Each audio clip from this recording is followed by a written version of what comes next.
وبركاته. وعليكم السلام ورحمة الله وبركاته. ألف هذا الكتاب ولا شريحها ولا حضرة النبي المصطفى. الفاتحة. أعوذ بالله من الشيطان الرجيم. بسم الله الرحمن الرحيم. الحمد لله رب العالمين. الرحمن الرحيم. إياك نعبد وإياك نستعين. صراط الذين أنعمت عليهم غير المغضوب عليهم ولا الضالين. Alhamdulillah alladzi tafarrada bil izzi wal jalal wa tawahhada bil kibriya'i wal kamal. Wassalatu wassalamu ala sayyidina Muhammadinil munqidhi minadh dhalal wa ala ashabihi wa alihi khairi al.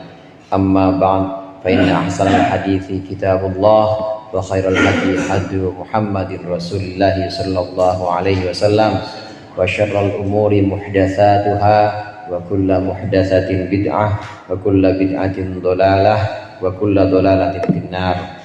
Hadirin segenap jamaah musalla al-jihad, khusus Ustaz Haji Romli, Bapak RW dan seluruh jamaah majelis taklim, jamaah musalla yang dirahmati oleh Allah. Alhamdulillah pada sore hari ini, pada malam hari ini kita berkumpul kembali untuk melanjutkan pengajian Sulamut Taufiq. Mudah-mudahan apa yang akan kita baca menjadi ilmu yang bermanfaat di dunia wal akhirah. Amin ya rabbal alamin. Pembahasan kita sekarang sudah sampai di halaman 74 sekarang ya. Sudah sampai di halaman 74, yaitu tentang maksiat mata.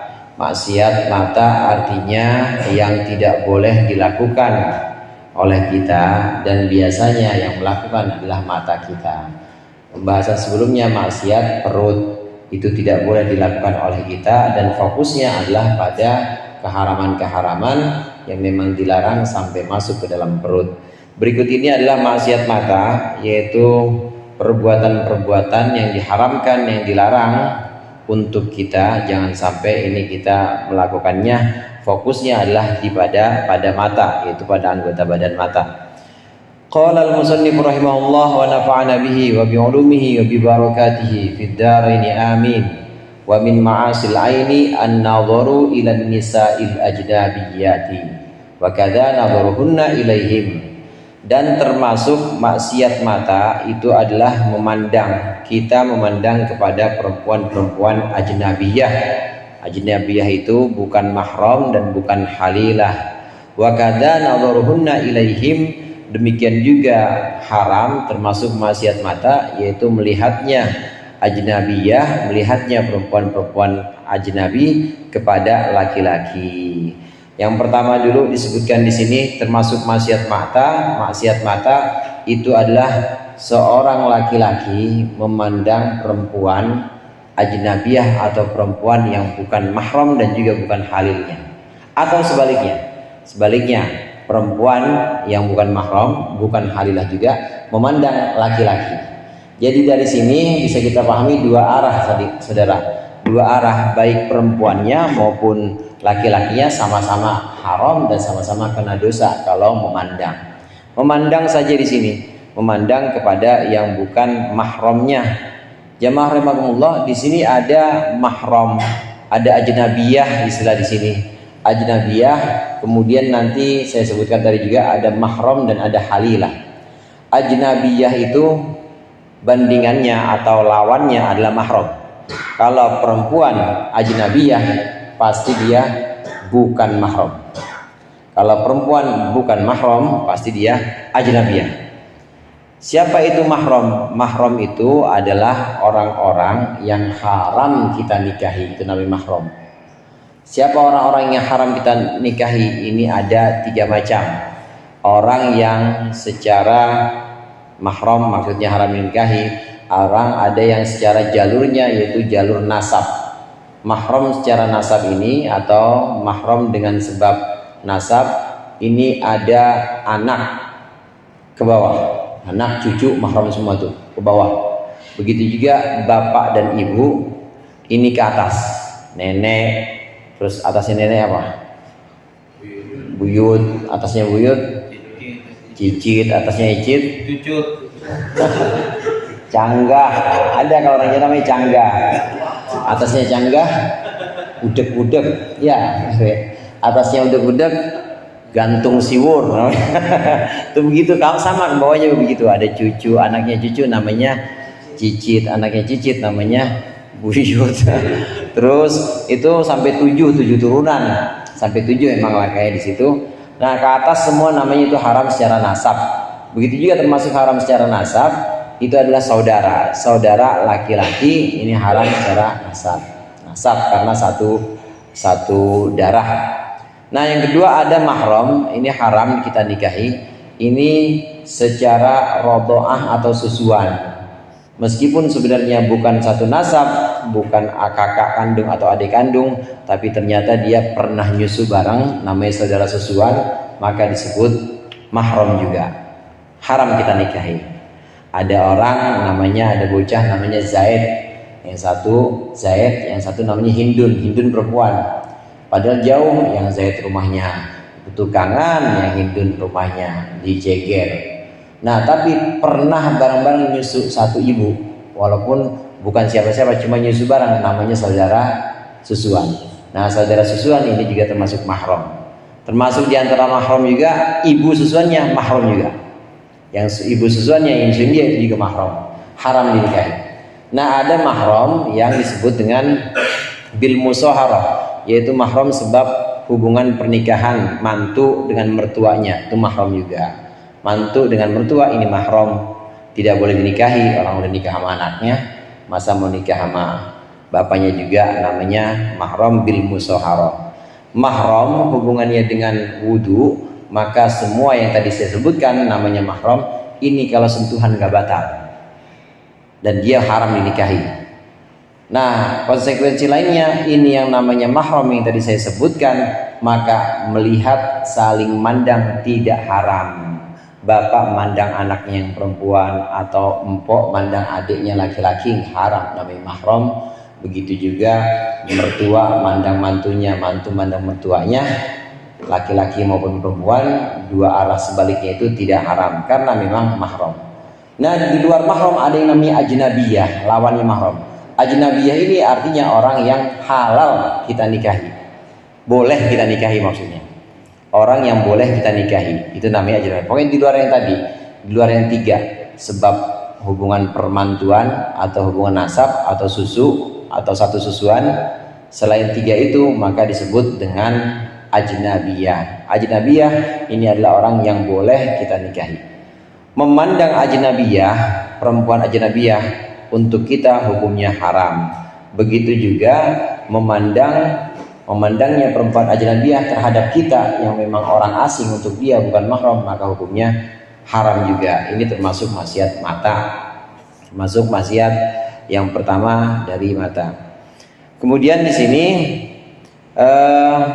bagaimana kaul para ulama? Kaul para ulama itu diantaranya ada yang kaul yang pertama yang menyebutkan ada yang keharaman memandang perempuan ajnabi, keharaman memandang perempuan ajnabi untuk laki-laki itu memandang apapun yang merupakan auratnya dia. Padahal saudara, auratnya perempuan itu semua.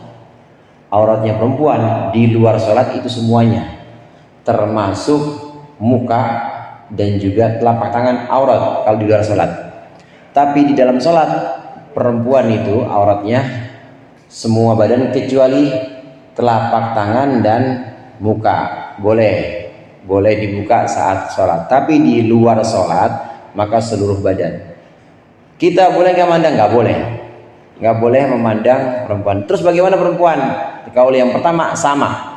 Semisal kaul yang pertama, para ulama mengatakan sebagaimana laki-laki itu haram melihat seluruh tubuh perempuan, maka perempuan juga haram melihat seluruh tubuh laki-laki. Ini kaul yang pertama. Kaul ulama yang mengatakan sebagaimana haramnya laki-laki memandang perempuan seluruh tubuhnya, maka perempuan juga haram memandang. Jadi nunduk aja, nunduk udah maunya. Nggak boleh ngeliatin cing aim, mana udah punya anak 3 lagi. Nggak boleh pokoknya, itu haram. Ini pendapat pertama.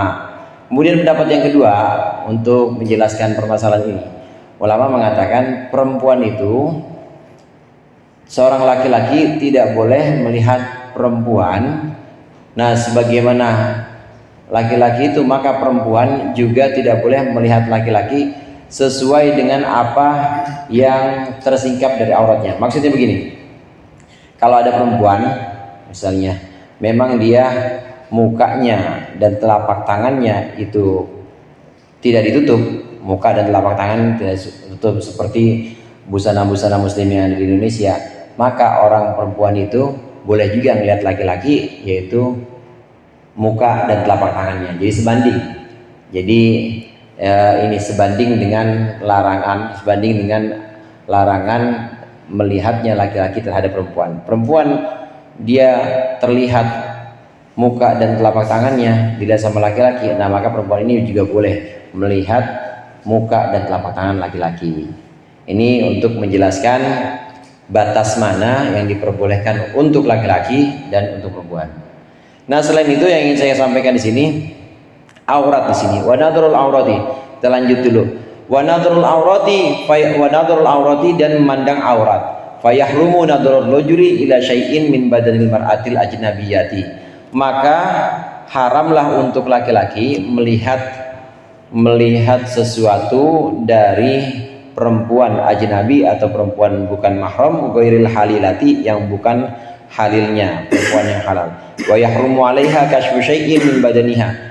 Dan juga haram untuk perempuan membuka sesuatu dari badannya perempuan tersebut bihadrati man yahrumu nadharuhu ilaiha, di hadapan orang yang memang haram memandang kepada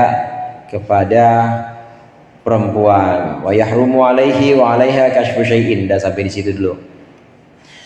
Yang berikutnya termasuk maksiat mata, yaitu melihat aurat.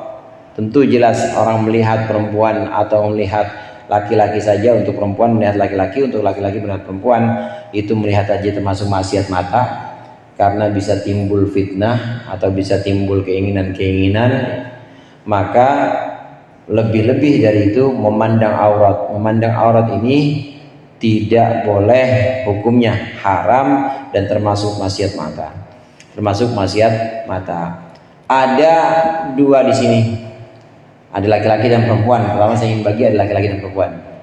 Bagaimana auratnya perempuan? Bagaimana auratnya perempuan yang merdeka dan yang budak? Sementara budak udah nggak ada. Saya singgung sedikit aja. Perempuan budak atau budak perempuan itu auratnya sama seperti laki-laki.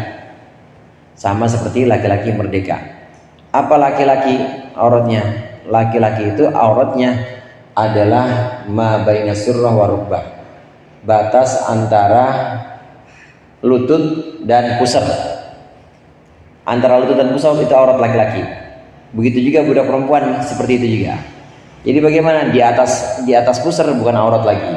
Ini untuk laki-laki dan untuk budak perempuan. Nah sekarang kalau perempuan merdeka bagaimana? Perempuan merdeka auratnya itu di dalam sholat. Ini yang tadi sempat kita singgung. Untuk perempuan merdeka itu auratnya ketika dia di dalam sholat seluruh badan kecuali muka dan telapak tangan.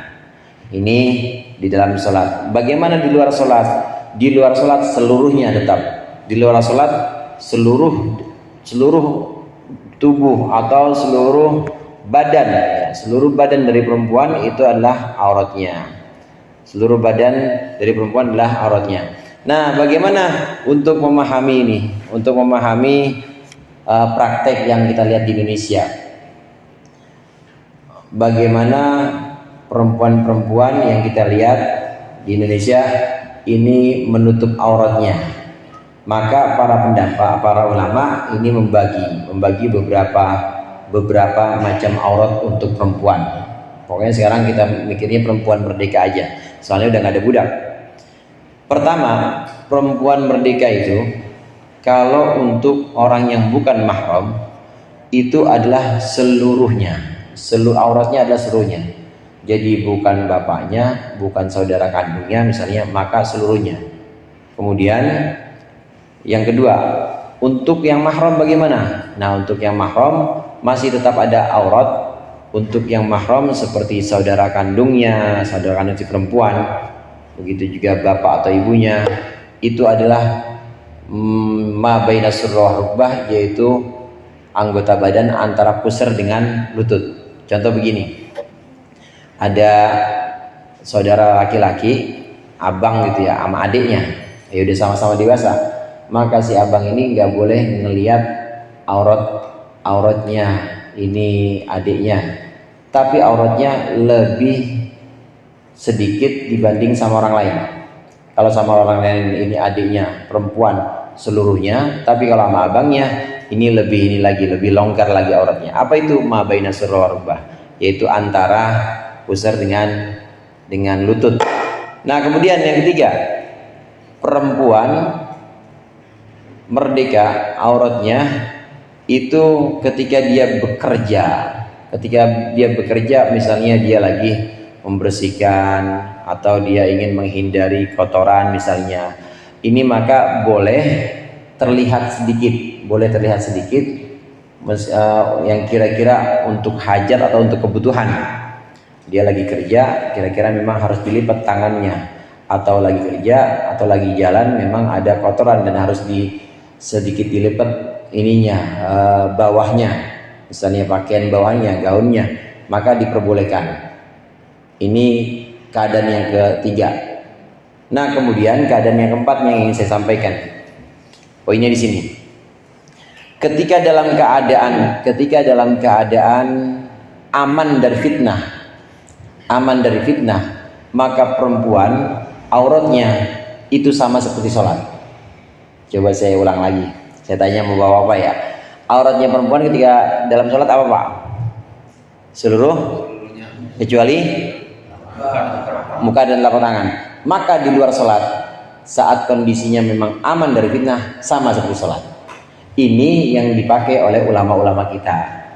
Ulama-ulama kita, kiai-kiai kita, kiai-kiai Indonesia, kiai Nusantara dulu, nggak ada yang pakai cadar. Maksudnya tidak ada yang mewajibkan pakai cadar atau pakai niqab. Karena memang indas sholah atau dalam keadaan aman dari fitnah dan tidak akan muncul gangguan, tidak akan muncul fitnah.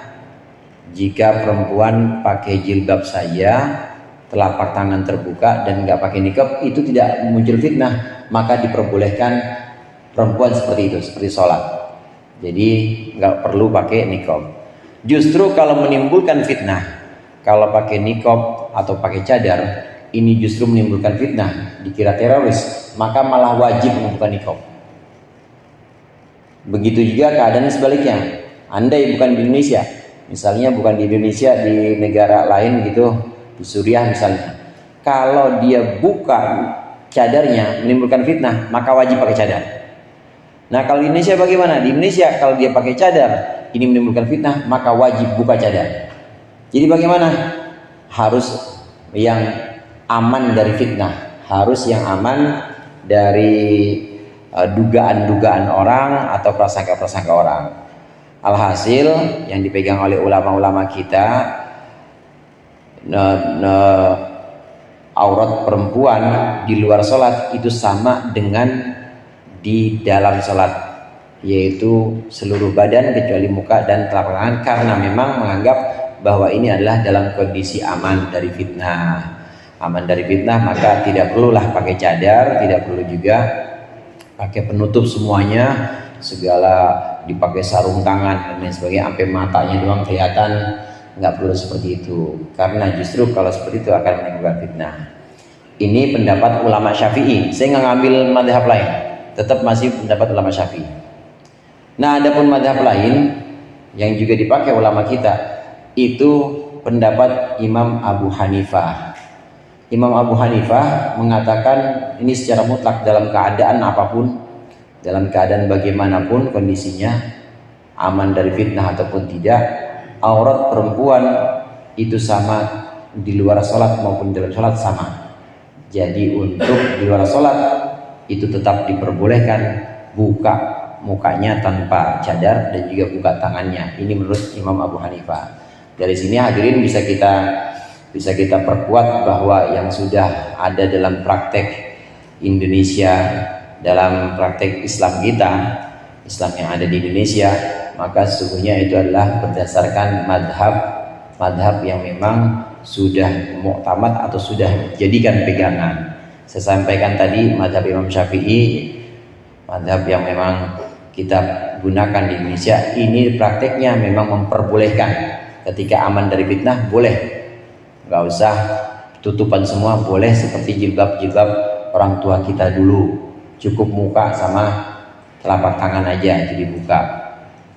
Kemudian saya tambahkan penguatnya tadi mazhab Imam Abu Hanifah yang mengatakan bahwa perempuan di dalam maupun di luar sholat itu sama, yaitu boleh membuka muka dan juga telapak tangan. Nah, selebihnya selain muka dan telapak tangan, kalau memang kita orang ajnabi, orang yang bukan mahram, maka halal, maka haram. Selebihnya kita ngelihat rambut perempuan yang bukan mahram kita, maka termasuk maksiat mata. Kenapa? Karena rambut ini adalah termasuk aurat juga. Lebih-lebih dari itu, melihat apa? Melihat lehernya, apalagi melihat betisnya, ya semuanya itu. Jadi pokoknya selain muka dan telapak tangan itu untuk yang orang ajnabi atau orang yang bukan mahram, maka hukumnya haram. Ini perempuan. Bagaimana laki-laki? Kalau laki-laki auratnya tadi yang sudah sempat kita singgung, laki-laki itu auratnya adalah antara lutut dan pusar. Jadi kalau laki-laki ada blegot, tahu blegot ya? Nggak pakai baju maksudnya, asal masih ketutupan sama kolor, masih pusernya sama lututnya masih ketutupan, maka dia sudah menutup aurat. Perempuan bagaimana melihatnya? Tidak haram, karena memang itu bukan aurat. Jamaah rahimahullah, di sini ada halilah, ada ajnabi, lawannya mahram. Ajnabi itu orang asing, halal kita nikahi. Lawannya mahram. Mahram itu orang yang haram kita nikahi. Mahram tadi saya katakan, melihat mahram itu boleh, termasuk bersentuhan itu juga tidak membatalkan. Nah, ada yang disebut dengan halil atau halilah kalau perempuan. Halil atau halilah ini adalah orang asing sebenarnya. Dia bukan mahram, tapi dia boleh kita lihat dan halal kita lihat. Meskipun secara sentuhan tetap batal. Kenapa? Karena memang dia orang lain. Kenapa bisa jadi halil, bisa jadi halal? Karena ada akad nikah. Istri kita itu tetap bukan mahram selamanya. Jadi jangan bilang kalau sentuhan sama istri itu nggak batal, nggak bisa, tetap batal. Kenapa? Karena istri itu orang asing. Tetap istri itu ajnabi. Loh kok kita boleh melihat? Karena dihalalkan oleh akad nikah. Sebutan istri itu adalah halil, halilah. Begitu juga suami. Suami itu tetap bukan mahram. Istri udah punya wudu, nyentuh suaminya batal wudunya si istri. Kenapa? Bukan mahram. Itu adalah orang yang halal kita nikahi. Nah, udah jadi nikah, maka boleh disentuh dan boleh dilihat sebagian auratnya yang tadinya agak banyak, kemudian makin dikit. Nah, namanya udah nikah ya, sama halilnya auratnya makin dikit, maka tetap dia adalah orang lain tapi boleh dilihat, istilahnya halil, halal. Kenapa? Sebab pernikahan. Saya sampaikan seperti ini karena ada orang yang mungkin salah pemahaman bahwa istri itu ya mahram kita. Istri mahram kita, nggak batal kita sama istri. Enggak, selamanya istri sama suami itu bukan mahram selamanya. Lah kalau mahram tadi kan definisinya begitu. Mahram itu definisinya kan orang yang apa? Haram dinikahi. Nah, istri haram nggak kita nikahi? Halal. Makanya istri suami yang bukan mahram. Istri itu selamanya bukan mahram. Maka selamanya batal juga kita kalau ketemu atau kalau bersentuhan kulit kita dengan kulit istri, itu selamanya akan batal juga. Karena istri dengan suami itu selamanya bukan mahram. Kenapa bukan mahram bisa hidup? Karena dihalalkan oleh akad nikah maka sebutannya halil atau halilah kalau perempuan. Nah, kita lanjut lagi di sini. Di antara laki-laki dan perempuan ini untuk yang mahram, untuk yang memang haram dinikahi, adik dengan kakaknya, bapak dengan anak, mertua dengan mantunya, ini ada perbedaan aurat sehingga juga muncul konsekuensi diperbolehkan dia atau tidak haram dia memandang kepada memang yang bukan auratnya. Ada mertua ngelihat mantunya nggak pakai jilbab, boleh nggak? Boleh. Haram nggak? Nggak haram. Kenapa? Karena itu adalah mahram, dan rambut itu adalah termasuk suatu yang diperbolehkan lihat untuk yang mahram. Ada anak ngelihat lehernya, anak laki-laki ngelihat leher encingnya, leher bibinya, boleh apa enggak? Boleh. Kenapa? Karena dia mahram. Ponakan sama bibi itu mahram, atau sebaliknya, bibi atau mamang dengan ponakan mahram juga, haram dinikahi. Maka tidak apa-apa dia memandang, dan juga ketika wudhu tidak membatalkan wudhu. Mana tadi? Wa yahrumu nadhruhu ilaiha wa yahrumu alaihi wa alaiha kashfu syai'in.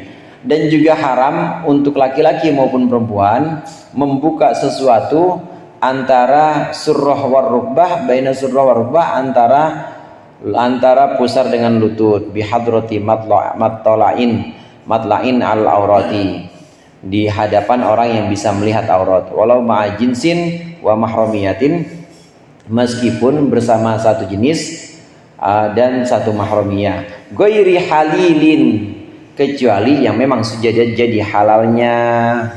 Ini yang ikut memperjelas pembahasan kita tadi. Ada mahram, ada bukan mahram, namanya ajnabi, ada halil. Ini yang berbeda, 3 hal yang berbeda. Ada halil. Keharaman berikutnya yang termasuk maksiat mata itu memandang atau membuka. Ini bukan memandangnya, tapi kita membuka bagian badan kita antara pusar dengan lutut. Membuka anggota badan kita antara pusar dengan lutut di hadapan orang yang memang sehat matanya, bisa ngelihat aurat, meskipun itu adalah mahram kita, kecuali halil kita. Contoh begini, bapak sama anak mahram atau bukan? Bapak sama anak perempuan mahram atau bukan? Mahram. Boleh nggak saling melihat? Boleh. Tapi kalau batasan aurat, maka bapak tidak boleh melihat auratnya anak perempuan, yaitu baina surrah wa rukbah, antara pusar dengan lutut, meskipun mahram, meskipun dia sama-sama mahram, tidak boleh. Sebaliknya juga begitu. Anak nggak boleh melihat bapaknya, makanya bapak jangan sembarangan blegot aja pakai celana hot pants namanya ya, segini tuh, celana boxer tapi tinggian lagi, nggak pakai apa, pusar kelihatan. Jangan. Kenapa? Anaknya ini haram melihat bapaknya, karena itu batasan auratnya laki-laki situ, di bawah pusar, di atas lutut, pokoknya antara pusar dan lutut itu orang laki-laki nggak boleh kelihatan. Meskipun itu anaknya sendiri, anak perempuannya sendiri, tetap haram. Yang buka kena dosa, yang ngelihat juga kena dosa. Yang buka kita bapaknya dosa juga, anaknya juga kasihan, anaknya juga dosa juga. Maka di sini haram membuka sesuatu antara pusar dengan lutut meskipun bersama mahram kayak anak sama bapak tadi. Kecuali nih, ghairi halilin, kecuali dengan halilnya. Apa itu halil? Halil itu suami atau istrinya. Kalau untuk halilnya, untuk suami dan atau istri, maka tidak ada keharaman itu. Nggak apa-apa melihat pahanya, boleh lihat pahanya, kemudian lihat di bawah pusarnya, boleh. Kenapa? meskipun bukan mahram tapi dia halil istilahnya. Ini kenapa tadi saya bedakan, ada ajnabi, orang asing istilah harfiahnya, ada mahram, mahram yang haram kita nikahi, ada halil atau halilah. Halil dan halilah ini lebih longgar lagi. Halil dan halilah boleh melihat di antara pusar dengan lutut. Tapi kalau mahram nggak boleh. Encing sama ponakannya, encingnya ya om dah om sama ponakan perempuan nggak boleh tuh melihat antara surah dengan rukbah, antara pusar dengan lutut. Tapi kalau halil boleh nggak? Boleh. Halil itu diperbolehkan. Kecuali kalau ada hajat. Kalau ada hajat tertentu, sakit misalnya ponakannya, padahal dia bukan halil, itu ponakan sakit dan perlu diobati, itu diperbolehkan. Dan dengan catatan tadi, ada hajat sudah tidak bisa digantikan orang lain, maka itu lain soal. Wa yahrumu alaihi makashfus sawataini fil khulwati li ghairi hajatin illa li halilin. Nih ada halil lagi nih. Pokoknya kalau halil itu agak longgar dah pokoknya. Dan juga haram atas laki-laki maupun perempuan membuka dua kubul dan dubur, jalan depan jalan belakang, dalam tempat sendiri atau dalam kesendirian, dengan tanpa kebutuhan, li ghairi hajatin, dengan tanpa kebutuhan, illa li halilin, kecuali untuk halilnya lagi, laki atau suami. Batasan berikutnya termasuk maksiat mata. Maksiat mata itu orang melihat kubul dan dubur, kecuali saat ada hajat seperti buang air besar, buang air kecil, kita lagi istinja atau lagi cebok, memang perlu melihatlah, nggak apa-apa. Tapi kalau nggak ada hajat, meskipun dia dalam sendirian, di kamar sendirian, nah menyingkap, membuka kubul dan dubur, haram hukumnya. Jadi gimana? Minimal kalau batas minimal ya pakai sempaknya minimal. Ya tapi masa iya kita nggak punya pakaian sama sekali ya, paling nggak pakai celana kolor lah, Kenapa haram? Nggak boleh dibuka kalau nggak ada hajat. Dua jalan itu, kubul maupun dubur, itu nggak boleh dibuka kecuali kalau ada hajat seperti buang air, buang kecil dan lain sebagainya. Dalam kesendirian di ruangan dia sendiri aja itu haram, apalagi ada orang lain. Meskipun orang lainnya itu mahram, haram hukumnya tetap kalau sampai melihat dua jalan itu. Bagaimana dengan halil? Illa li halilin, kecuali untuk halil, untuk orang yang memang sudah halal sama dia. Siapa itu? Laki atau bini, suami atau istri. Ini perlu saya tegaskan tadi di awal karena memang ada perbedaan ini tadi antara mahram kemudian halil dengan ajnabi. Ada perbedaan hukum dan juga ada perbedaan keharaman tadi. Wa halla ma'al mahramiyati awil jinsiyati awis saghiri alladzi la yushtaha nadharu ma'ada ma baina sirrah war rubbah idza kana bi ghairi syahwatin. Dan halal melihatnya meskipun bersama orang yang dengan orang yang mahram, wal jinsiyah, dan juga yang satu jenis, maksudnya sama-sama laki-laki atau sama-sama perempuan, awis saghiri atau anak kecil, alladzi la yushtaha nadharu ma adama baina surah wa rubbah, yang tidak bisa menimbulkan, memandangnya tidak bisa menimbulkan syahwat, idza kana bi ghairi syahwatin, ketika tidak atau tanpa syahwat, illa sabiyin au sabiyatin, kecuali bayi laki-laki, anak kecil laki-laki, maksudnya anak kecil laki-laki atau anak kecil perempuan, duna sinni tamyizi, yang di bawah usia tamyiz, fayahillu nadharu ma ada farjil unta, maka boleh melihat atau memandang sesuatu selain farjinya perempuan, li ghairi ummiha, untuk selain ibunya, li ghairi ummiha, bagi selain ibunya. Yang berikut ini yang barusan kita baca, kalau tadi sempat disinggung, sempat kita bahas bahwa dua jalan itu, kubul atau dubur, ini sendirian aja, nggak boleh terbuka, nggak boleh tersingkap. Nah, bagaimana kalau dengan mahram yang kira-kira ada kebutuhan dan juga tidak menimbulkan syahwat seperti anak kecil? Bagaimana? Boleh, halal. Kayak bapak sama anak pengen dicebokin anak perempuannya, ini mahram dan juga ada hajat, boleh diperlihatkan atau boleh disingkapkan dan juga boleh melihatnya, asal tidak menimbulkan syahwat karena memang masih mahram.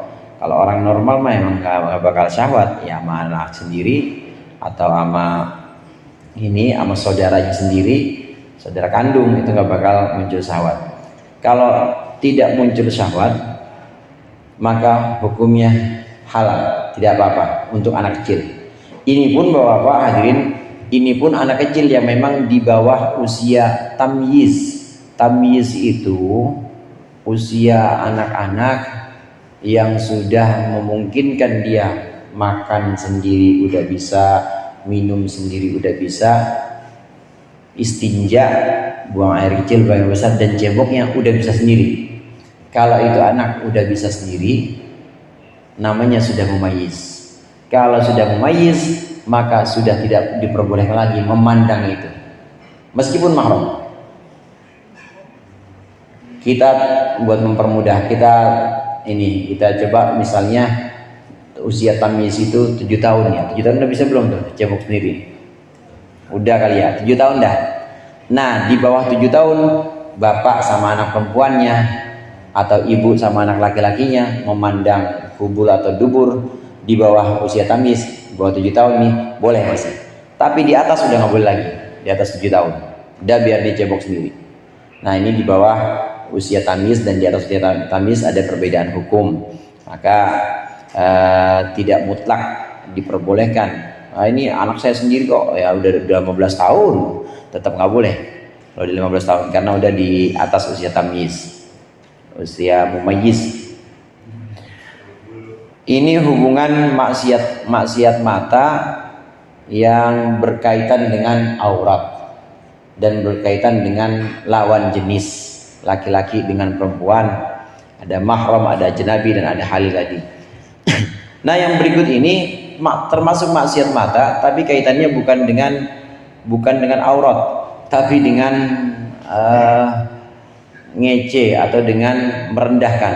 Wa yahrumun nadharu bil istikhar ilal muslim, dan haram memandang dengan merendahkan kepada seorang muslim.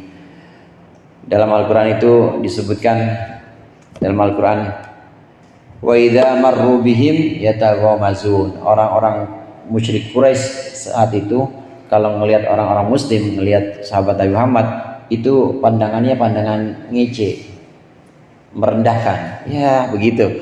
Matanya nih ngelihat orang-orang muslim, lihat Nabi ini dengan mata merendahkan. Ini juga haram. Ini termasuk maksiat mata. Kita juga begitu, jangan melihat orang dengan mata merendahkan atau mata menghinakan dia, jangan. Haram, termasuk maksiat mata. Wa nadharu fi baitil ghairi bighairi idnin, dan juga memandang ke rumah orang tanpa izinnya. Nggak pakai assalamualaikum lagi, masuk aja. Semua itu digerobokkan, dibuka-bukain laci orang. Ini nggak ada makanan apa-apa nih bang, dibuka tudung sajinya. Haram kalau belum tanpa izin. Melihat, ngelongok aja nggak boleh kalau belum izin. Ini rumah orang lain, al-ghair, rumah orang lain yang memang belum diizinkan, maka termasuk maksiat mata. Nggak boleh kita asal ngelongok aja, apalagi sampai geratakan semuanya. Aw syai'in akhfahu kadzalika. Begitu juga melihat sesuatu yang memang sengaja dirahasiain. Emang dia lagi ngerahasiain ya, chat WA-nya gitu, tapi diintip sama temennya, nggak boleh, maksiat mata.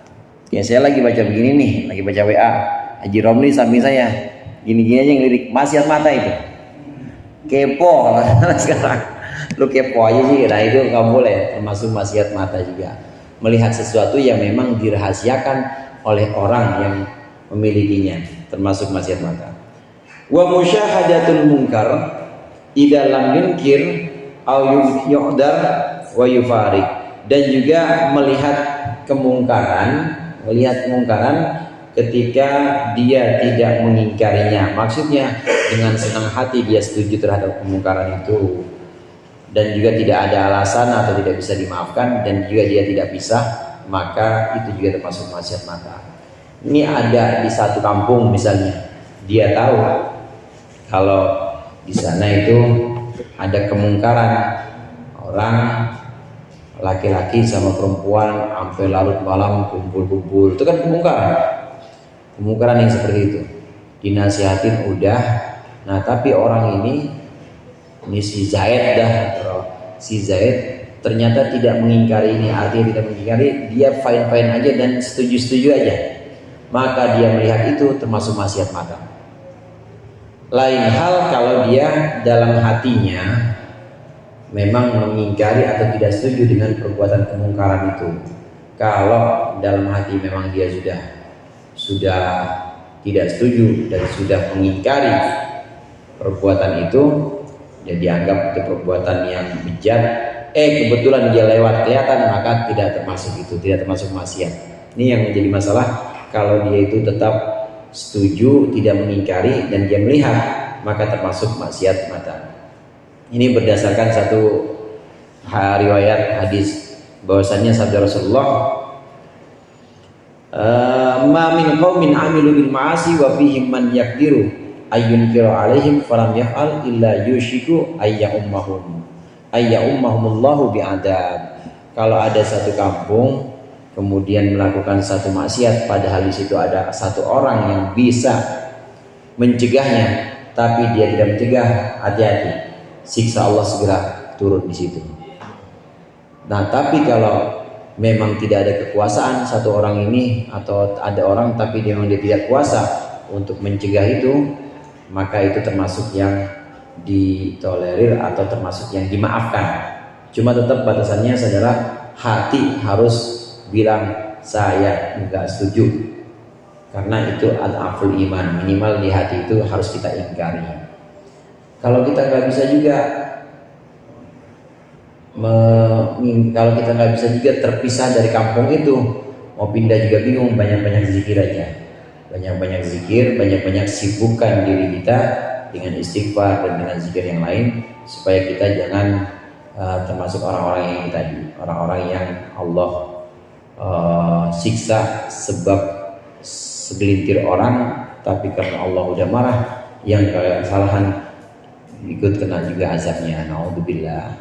Mudah-mudahan bermanfaat. Kurangnya saya mohon maaf. Allahul muwaffiq ila aqwamit thoriq. Wassalamualaikum warahmatullahi wabarakatuh. Waalaikumsalam.